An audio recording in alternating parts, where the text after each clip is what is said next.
राजा रियाज साहब कहने के अपोजिशन लीडर हैं, लेकिन कहीं भी अपोजिशन करते नज़र नहीं आते। हाँ, अलबत्ता आजकल उनकी एक वीडियो बड़ी वायरल हुई जिसमें वो कहते हैं कि मुझे पहचान नहीं रहे, बड़े वो नाराज़ नज़र आए। लेकिन अब भी ऐसे लगता है कि सबसे ज़्यादा हिमायती इस हुकूमत के राजा रियाज साहब ही हैं।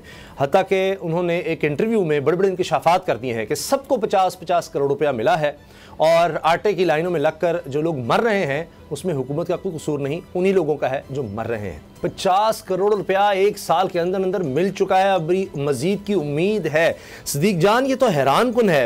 इनके तो हल्के में जाकर देखें 50 करोड़ लगा भी है नहीं, और एक शख्स को 50 करोड़, तो ये 218 अगर हम लगा लें तो ये तो 100 अरब से कहीं ऊपर काम चला जाएगा। तो उस लिहाज से तो ड्रामे है कि 10 अरब नहीं मिल रहा। बिल्कुल, अभी मैं आपको नाम भी बताऊंगा, अभी तस्वीरें भी उनकी चलेंगी, आप देखेंगे, हमारे नाज़रीन देखेंगे कि कौन कौन से तहरीक इंसाफ के मुनहरिफ अरकान हैं जिनको 50-50 करोड़ रुपया जो है वो मिला है बकौल राजा रियाज साहब के। देखें, ये एतराफ़ एक ऐसे मौके पर किया गया है जब ये मामला पहले सुप्रीम कोर्ट में ज़ेर गौर है, जब सुप्रीम कोर्ट ने इस मामले को सुना है और सुप्रीम कोर्ट में अटॉर्नी जनरल पाकिस्तान ने कहा जी ऐसी कोई बात नहीं है। लेकिन अब ये बड़ा एतराफ़ जो है राजा रियाज साहब का, ये हुकूमत के लिए मुश्किलात पैदा कर सकता है, क्योंकि सुप्रीम कोर्ट ऑफ पाकिस्तान के फैसले के मुताबिक इस तरह से अरकान असम्बली को तरक्याती फंड देना ये गैर आईनी है, गैर कानूनी है, सुप्रीम कोर्ट के फैसले के खिलाफ है, ये कंटेम्प्ट ऑफ कोर्ट है। एक इसका ये पहलू है। दूसरा इसका पहलू ये है कि ये सारा ज़ाहिर है कच्चा चटा खुल के मजीद सामने आ रहा है। पहले ही पूरे पाकिस्तान को पता है कि ये फिक्स मैच है तहरीक इंसाफ के मुनहरिफ अरकान और हुकूमत के दरमियान। और राजा रियाज साहब ने तो खुद असम्बली में खड़े होकर कहा है कि हमारी वजह से हुकूमत बनी है, हम लोटे बने तो जाके ये हुकूमत बनी है और अभी हमें पहचानते ही नहीं है। तीसरी बात यह है कि एक तरफ हुकूमत ये कह रही है कि हमारे पास पैसे नहीं है, हमारे पास फंड नहीं है, जहर खाने के पैसे नहीं है, आवाम को रिलीफ देने के पैसे नहीं है, आवाम को सस्ती चीजें देने के पैसे नहीं है, आवाम को सब्सिडी देने के पैसे नहीं है, पेट्रोल डीजल सस्ते करने के पैसे नहीं है, टैक्स लगाए जा रहे हैं, तबाही की जा रही है, बर्बादी की जा रही है। दूसरी तरफ पीटीआई के मुनहरिफ अरकान को 50-50 करोड़ रुपए जो है वो दिए जा रहे हैं। अब ये देखें जनाब, ये मैं आपको नाम भी बता देता हूँ जो पीटीआई के मुनहरिफ अरकान हैं। इनमें कुछ जो हैं वो मखसूस नशिस्तों वाले हैं, ज़ाहिर है उनके अलावा ये टोटल नाम आपको बता रहा हूँ, इनमें से मखसूस नशिस्तों वालों के अलावा को ये कह रहे हैं 22 को दिए गए हैं।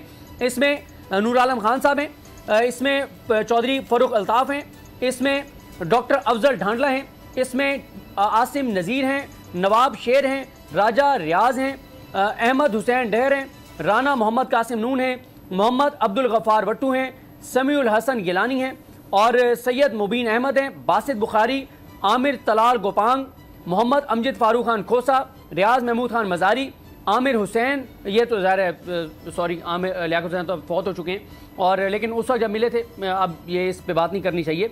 जवेरिया ज़फ़र आहिर ये तो ज़ाहिर है मखसूस नशिस्त पर हैं, नुज़रत पठान मखसूस नशिस्त पर हैं, रमेश कुमार मखसूस नशिस्त पर हैं, वजिया कमर साहिबा जो हैं वो भी मखसूस नशिस्त के ऊपर हैं।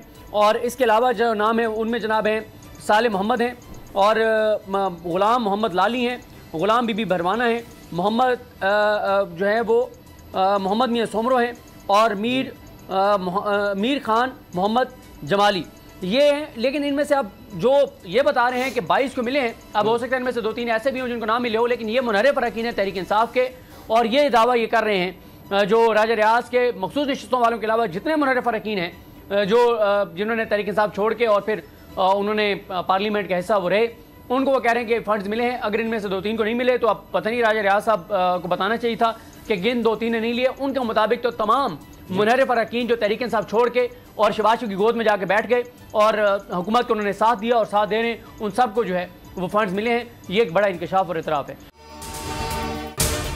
अगर आपको ये वीडियो पसंद आई तो सब्सक्राइब करें और बेल पर क्लिक करें। तो नजर आ रहा है सामने लिखा हुआ है जुल्म मिटने के लिए 2 चीजों से मिटेगा भाई।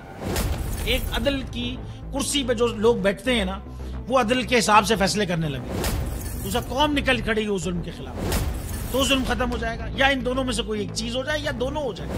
अगर 420 का मुकदमा था उस वक्त अदलिया में जो लोग बैठे हुए केस देख रहे थे वो पूछते ना यार चीट हुआ कौन है, जब उनको दिखता कोई चीट नहीं हुआ केस खत्म कर देते। तो जालिम जुल्म कर ही नहीं पाता। 9 जजेस ने नोट बिफोर किया मेरे केस को यार, 1.5 साल चला। शख्सी जमानत का केस, सेम केस इस्लामाबाद में कर दिया। एक ही इल्जाम पे 2 केस हो नहीं सकते भाई। मतलब 60 दिन का वक्त होता है, 102 दिन के बाद मैं जीत गया, केस बरी हो गया, 102 दिन के बाद अपील फाइल की, एक्सेप्ट कर ली। नहीं करते ना एक्सेप्ट, खत्म हो जाता ना जुल्म यार। भरी अदालत में मुझे बरी कर दिया, फिर पता नहीं क्या हुआ 2.5 घंटे बाद का नोट बिफोर, मैं नहीं सुनता ये केस। खड़े रहते अपने फैसले पे, मिट जाता जुल्म। अल्लाह ताला ने बिठाया इन कुर्सियों पे इनको यार, ये अल्लाह ताला की तरफ से फैसले करने हैं। तो या तो ये फैसले आएंगे, जुल्म मिट जाएगा, या कौम खड़ी हो जाएगी जुल्म के खिलाफ।